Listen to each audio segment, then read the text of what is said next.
So if you're testing 14 million people, you're going to find many more cases. Many of these people aren't very sick, but they still go down as a case. So actually, the number of cases, and we're also a much bigger country than most. So when we have a lot of cases, I don't look at that as a bad thing. I look at that as, in a certain respect, as being a good thing, because it means our testing is much better. So if we were testing 1 million people instead of 14 million people, we would have far fewer cases, right? So I view it as a badge of honor. Really, it's a badge of honor. It's a great tribute to the testing and all of the work that a lot of professionals have done. Okay? The president was also defending for a second day his decision to take the anti-malaria, anti-lupus drug hydroxychloroquine, despite warnings from his own government. The FDA warned that hydroxychloroquine would cause serious side effects, especially with heart. Yeah. I've worked with doctors, and if you look at the one survey, the only bad survey, they were giving it to people that were in very bad shape.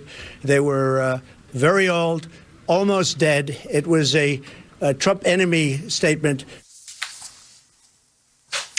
Trump told reporters on Capitol Hill the drug gives you an additional level of safety, as he put it. Hours later, during a meeting with his cabinet, he doubled down on his explanation about the drug. There was a false study done where they gave it to very sick people, extremely sick people, people that were ready to die. It was given by obviously not friends of the administration.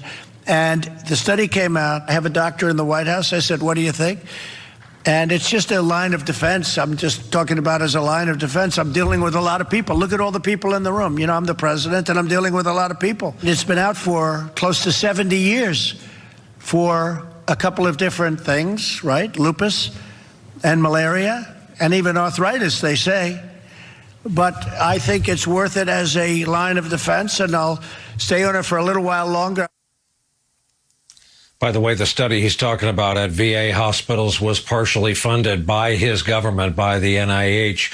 While Trump continues to shrug off the research on the drug's effectiveness in treating the coronavirus, no large, rigorous studies have shown it to be effective in treating or preventing COVID-19.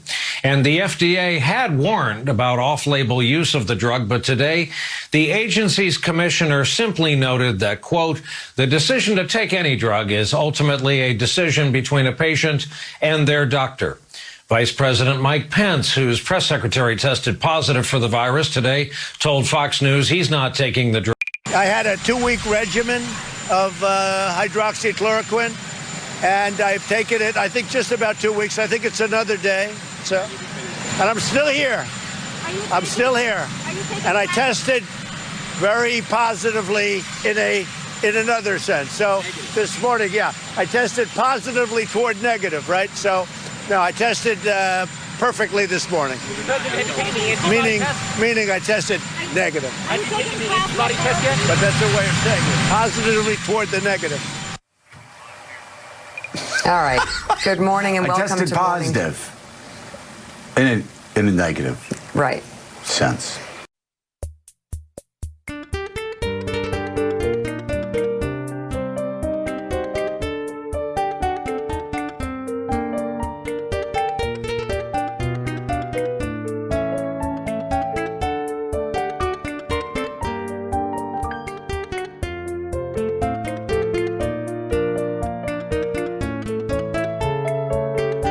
It's like saying maybe if you injected Clorox into your blood, you know, it may cure you. Come on, man.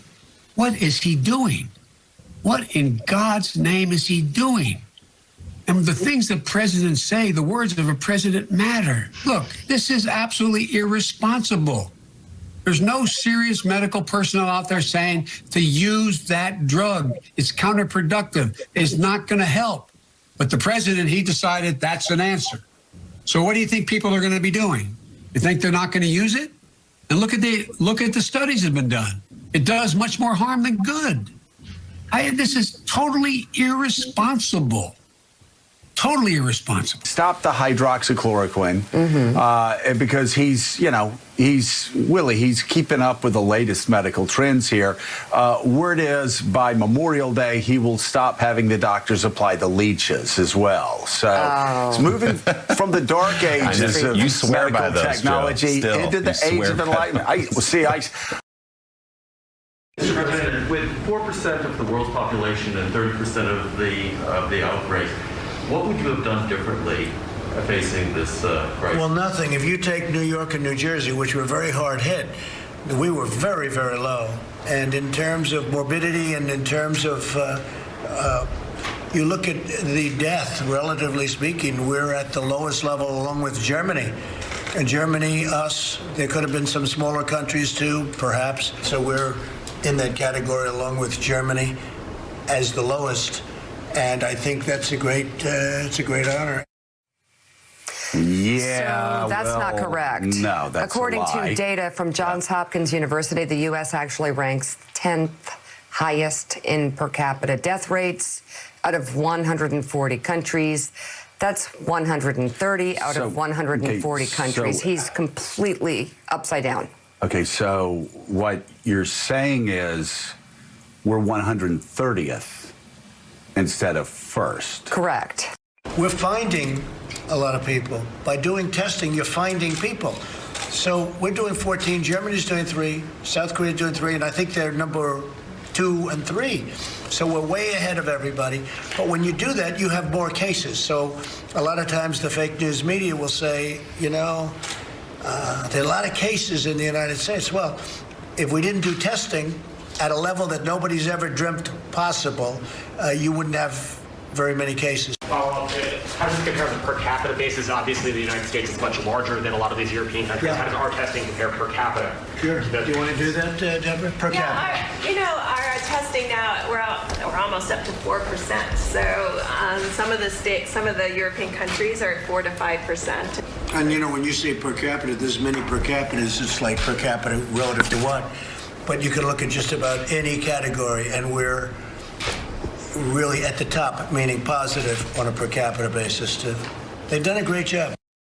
But by the way, just so you know, per capita. In many ways, very frustrating to hear the president's almost illiterate analysis of where we stand on this, especially given all the advances in public health made by amazing institutions in this country. Where we are number one would be in advances in public health, except the leadership in this crisis and the president's analysis by the day just doesn't reflect that. University put out a report in the New York Times today that 36,000 people would have been saved if you guys did social distancing measures just 1 week earlier. Do you believe that? What's your reaction to that? I was so early. I was earlier than anybody thought. I put a ban on people coming in from China. Everybody fought me on that. They didn't want it. Nancy Pelosi, a month later, was dancing in the streets of San Francisco in Chinatown so that people wouldn't believe what's happening. And I don't even blame that. But I was way early. Columbia is an institution that's very liberal. I think it's just a political hit job. You want to know the truth. And it's those kinds of misleading statements about early steps to contain the virus and those kinds of attacks, repeated attacks on science that have created the chaos and confusion and inconsistency that's now come to define Donald Trump's response, and that's now in real time risking even more unnecessary loss of life. But the devastation doesn't stop there. Today, the economic toll on full display with 2.4 million new jobless claims added last week, bringing the total during COVID to nearly 40 million. On the cover of today's New York Post, a desperate plea, the president sowing division and confusion as the country grapples with twin calamities of COVID and economic despair. Hydroxychloroquine is used by thousands and thousands of frontline workers so that hopefully they don't catch this horrible disease or whatever you want to call it. Plus, it doesn't hurt people. It's been out on the market for 60 or 65 years for malaria, lupus, and other things. I think it gives you an additional level of safety. Many frontline workers won't go there unless they have the hydroxy. Contrary to the president's claims, a spokesperson for the American Medical Association tells NBC News it does not know of any tracking of the drug's usage among healthcare workers. Mr. President, why haven't you announced a plan to get 36 million unemployed Americans back to work? You're overseeing historic economic despair. What's the delay? Where's the plan? I think we've announced a plan. We're opening up our country. Just a rude person you are.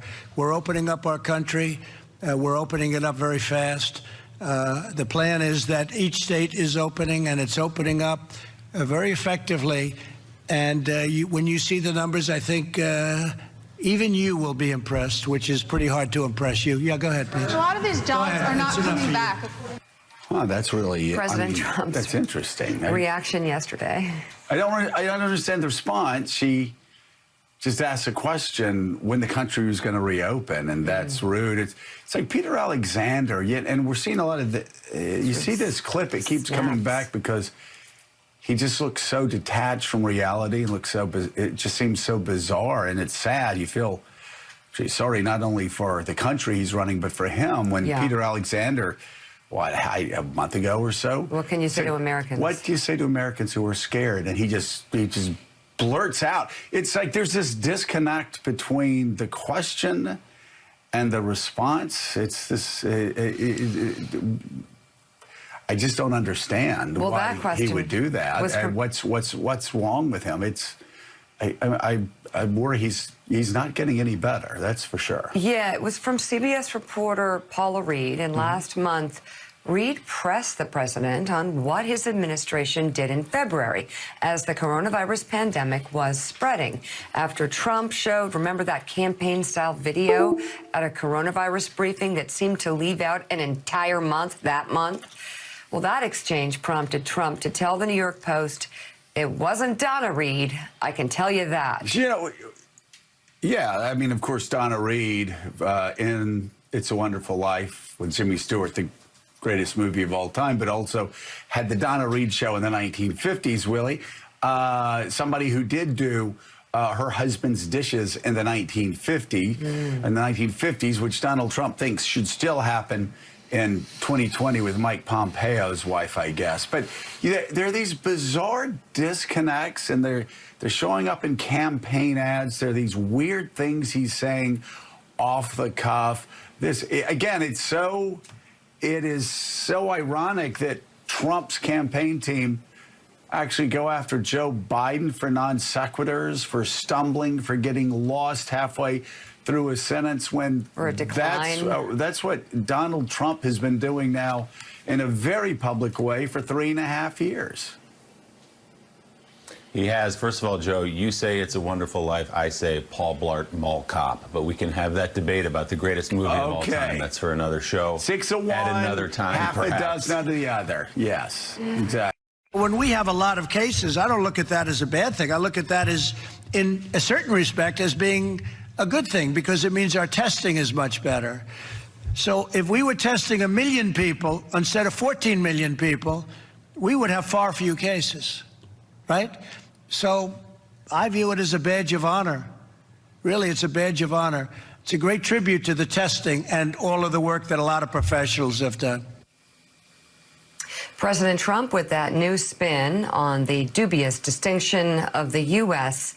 leading the world in coronavirus cases by a lot. We're number one.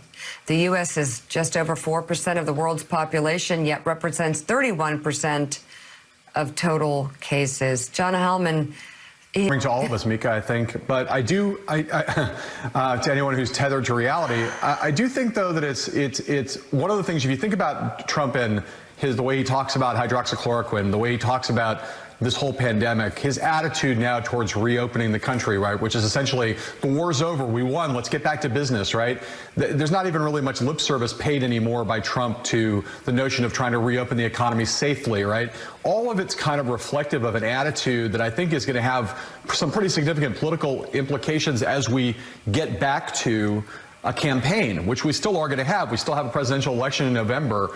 And when you see Donald Trump with this kind of full speed ahead attitude, he's going to be in Michigan on Thursday. He's been in Arizona. He's been in Pennsylvania. He's already campaigning, right? He's out there. Charlotte, the convention. The Republicans are still planning to have that convention. And we learned yesterday on the other side that the governor of Wisconsin is sort of saying, the Democratic governor of Wisconsin is saying he thinks it's very unlikely there's going to be a Democratic convention. You also see a lot more caution on the Democratic side with respect to Joe Biden because they're worried about this virus. And I think we're going to see the field of play in terms of how the campaign proceeds, defined to some extent by Trump's lack of caution and lack of concern for science and for public health and for his own health on some level. On the other side, the Biden campaign and Democrats who are much more concerned, rightly so, about the nature of this virus. Do they want to show up in an arena in Milwaukee? There was some reporting on that recently, and it was obviously overwhelming. Most Democratic convention delegates were like, I don't want to go to that place, where Republicans are a different place. And I just think this thing, the difference between Democratic and Republican attitudes towards science and towards this virus is going to play out on the political field of play over the next few months in some pretty significant ways. All right, John Hellman. And by the way, the president says that when he goes to what would you have done differently facing this crisis? Well, nothing. If you take New York and New Jersey, which were very hard hit, we were very, very low. And in terms of morbidity and in terms of, you look at the death, relatively speaking, we're at the lowest level along with Germany. And I think that's a great, it's a great honor. And that's including New York and New Jersey, which have had a very, they had a very high number. According to Johns Hopkins, Germany's death toll is 8,144 people, total population in Germany of just over 80 million.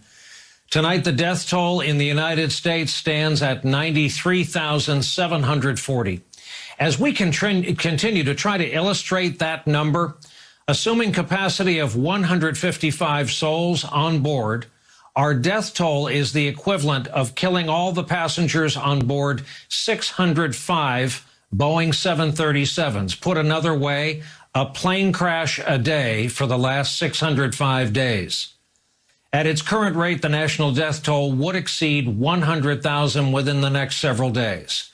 Tonight, the New York Times quoting a new Columbia University research study that says if the U.S. had imposed social distancing measures just a week earlier in March, roughly 36,000 fewer Americans would have died in this pandemic, and the outbreak, we remind you, is far from over.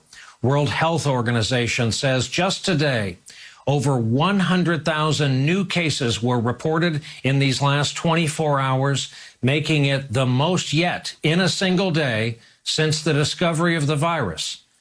Parts of the U.S., as you know, have been open for weeks, but it wasn't until today that the Centers for Disease Control quietly rolled out its long-awaited, long-promised, more detailed guidelines for schools, restaurants, and mass transit systems. There were reports the CDC's original guidelines were shelved by the Trump White House, and reports of tension between the CDC and the administration.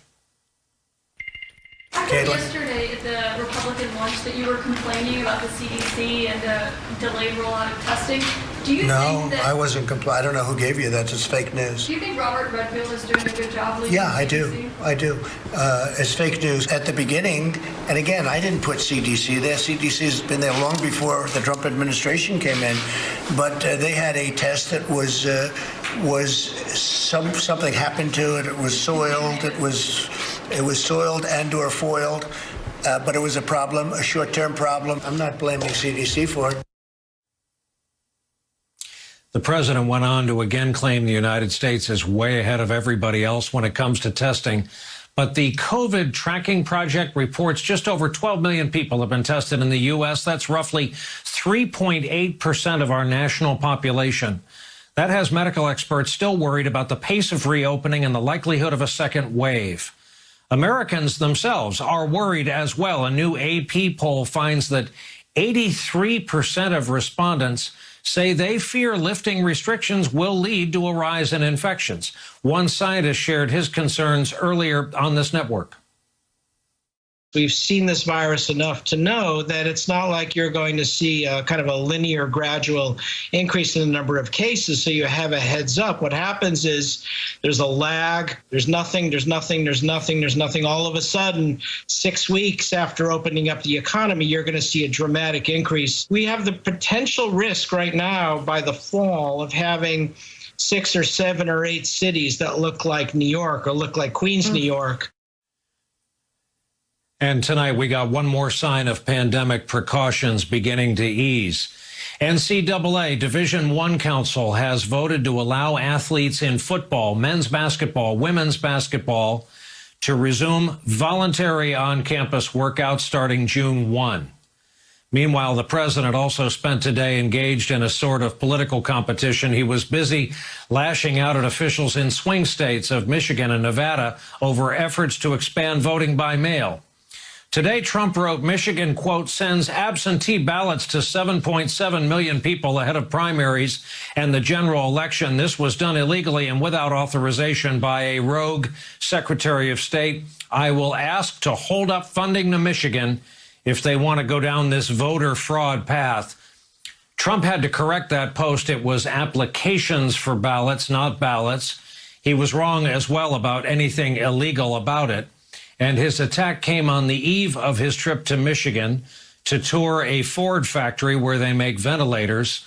It also came during a time of record flooding in portions of Michigan, which we will report on later in this broadcast. Late today, he seemed to back down off his threats to withhold federal funds while still making those unproven allegations about voting by mail. Mail-in ballots is a lot of illegality. They send in ballots that they harvest ballots. You know all about harvesting, and they do lots of bad things. Ideally, people go out and they vote. Now, if you need a mail-in ballot, if you need a specific, like as an example, I'm in the White House, and I have to send a ballot to Florida, that makes sense. So if you need it for some reason, or if somebody's not well, that's one thing. But when you send out 7.7 million mail-in ballots, there's forgeries. What fundings are you considering withdrawing from Michigan? We'll let you know if it's necessary. You'll be finding out. They'll be finding out very soon if it's necessary. I don't think it's going to be necessary. We're going to help Michigan. Michigan is a great state. I think we're going to do very well in Michigan. I guess we just got a poll that's very good right here. One more thing we learned from the president today was about the drug he has been claiming incorrectly can help prevent the coronavirus. Come on, we're done. I think the regimen finishes in a day or two. Yeah, about it. I think it's 2 days. After threatening the state with the withholding of federal funds, do you think anyone has become perhaps desensitized, Eugene? I think everybody's becoming desensitized. I mean, look at what the president's been throwing against the wall the last few days. It's imaginary voter fraud and this phantom scandal, Obamagate, that nobody can quite define. We know something bad was done. We just can't quite tell you what it was, but we know it was bad. The joys and wonders of hydroxychloroquine, which is not a thing. None of these things is actually a real thing. What he's serving up is what the Brits would call a dog's breakfast, a very messy melange of dubious odds and ends. And I think it reflects a kind of panic. He's in campaign mode, as Bob Costa said, but he's in full out campaign mode, knowing that he's in trouble in this reelection effort. The new Quinnipiac poll that just came out has him trailing Joe Biden nationally by 11 points. And of course, we all know we should look at the state polls, and the national polls at this stage don't necessarily mean a lot, don't put a lot of faith in them, but But if the gap is actually 11 points, it's that's a done deal. I mean, you can't win. You just can't win if you lose nationally by 11 points. So this is an exercise at just throwing a lot of stuff against the wall and hoping that something sticks. And there are a lot of things that a normal president seeking reelection would be doing at this time to try to make up that ground. And one thing he would be doing is reaching out, trying to expand his coalition, trying to expand beyond his base and attract the votes of independents, of the sort of Obama-Trump voters. He'd be trying to make sure he keeps them. The president's doing none of that. He's doing no sort of outreach that would bring more voters to his side. He's just solidifying his relationship with his base, and his base is big, but it's not big enough. It's just not big enough to win the election. And if that's all he does, I don't see how he wins.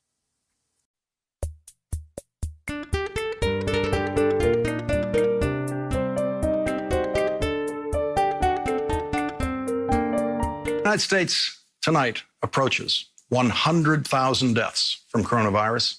A new Columbia University study, which Rachel was just talking about at the end of her hour, asks and answers the great what if of the coronavirus pandemic. As of tonight, the United States now has 1,581,622 confirmed cases of coronavirus, and this country has suffered at least 95,003 deaths from coronavirus. And those numbers would be much, much higher if the governor of California had not been the first to shut down most activity in his state, followed very quickly by governors all across the country. What if the shutdowns happened earlier?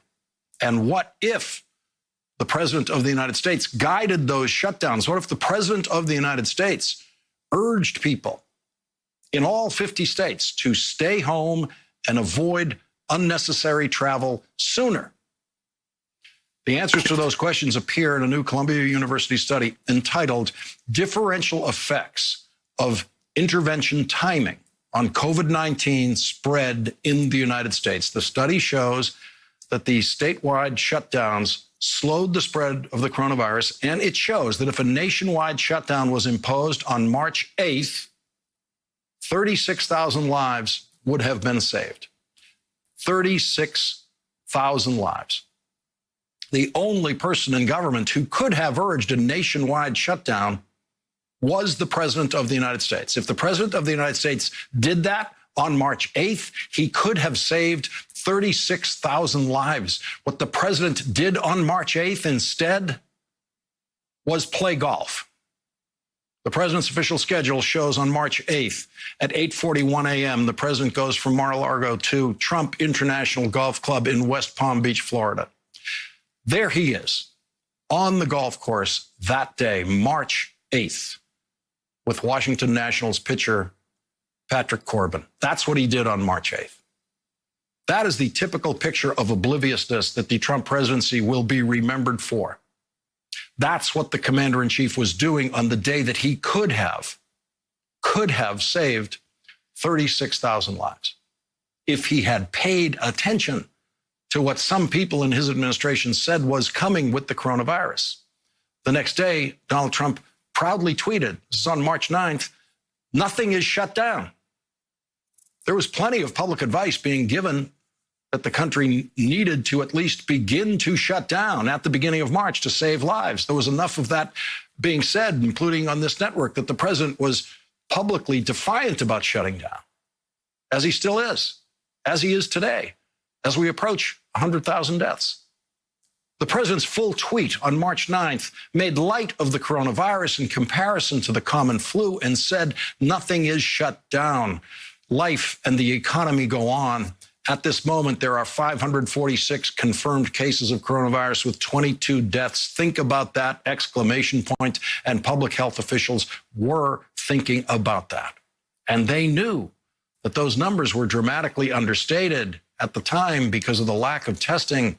And they knew those numbers were going to skyrocket. And they knew the only way to stop the spread was to close down the country. The Columbia study shows that if the country had effectively shut down on March 8th, that by May 3rd, we would have had 29,410 deaths instead of the number we did have on May 3rd, which is 65,307 confirmed deaths from coronavirus. There are many reasons Donald Trump has never said or done the right thing in confronting the coronavirus, but the most important reason may be his limited attention span.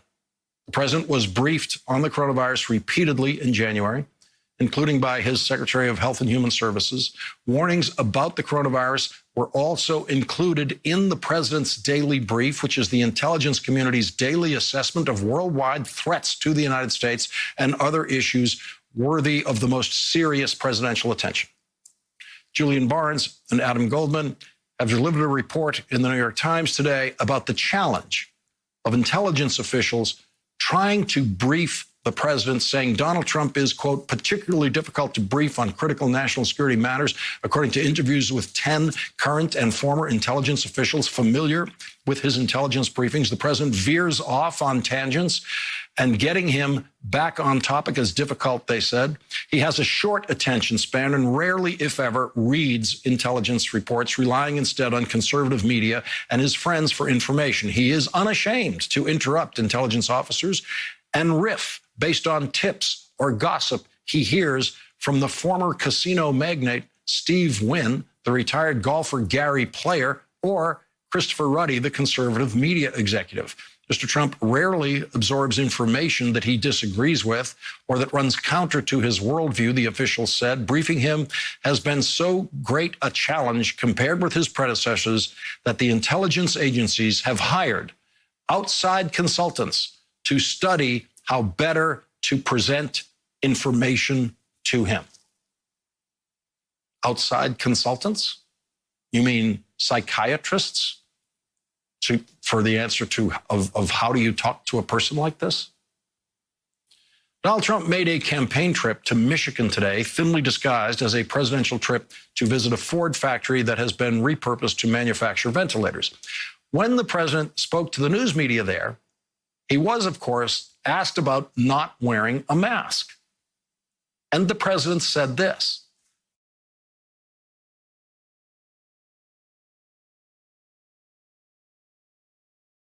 It looked very nice. It looked so nice that Donald Trump was afraid that any of us or any of you would see what he looks like in a mask. But thanks to NBC News, we now have a tweeted photo of Donald Trump wearing that mask at the Ford factory today.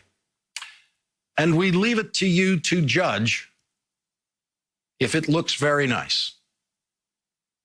One reason the Trump administration and Donald Trump personally are so corrupt is that Donald Trump doesn't actually know what corruption is. He often does not know that he is crossing the line of corruption, and he is now publicly reveling in his corruption of the scientific work done by the Centers for Disease Control, a once esteemed research and public health institution in this country whose credibility suffers daily under the thumb of Donald Trump. The president proudly proclaimed today that he is ordering the CDC to say that it's perfectly okay for everyone to go back to church. At the end of March, you will recall Donald Trump said that he wanted packed churches, that was his phrase, packed churches on Easter Sunday. And if that had happened, thousands of those people in those packed churches on Easter Sunday would be dead today. And now Donald Trump really wants to fill those churches again. We're going to open our churches again. I think CDC is going to put something out very soon. I spoke to them today. I think they're going to put something out very soon. We got to open our churches. People want to go in. I said, you better put it out, and they're doing it, and they're going to be issuing something today or tomorrow on churches. We got to get our churches open. But he's saying that he's telling the CDC what to say about churches, and he's telling the CDC, you better get it out. Yeah, I mean, the Center for Disease Control, before this began, was the world's most esteemed public health agency. People from around the world sought the CDC's advice and guidance on how to handle epidemics in their country. Of course, Americans have always sought on how to handle epidemics and infectious disease outbreaks and other public health challenges in our country. And now what the president has said is that he's going to corrupt that institution, just like he's corrupted every other. Today's statement by the president was more obvious, Lawrence, but it wasn't the first. We know that this current situation began back in February when Dr. Nancy Messonnier, the senior person at CDC in charge of respiratory diseases, spoke publicly about how the country was going to be disrupted by this virus. And the president called and said she should be fired and silenced. And we've heard very little from her and the CDC in public ever since. And so the president has tried to silence the CDC. He's tried to corrupt the CDC.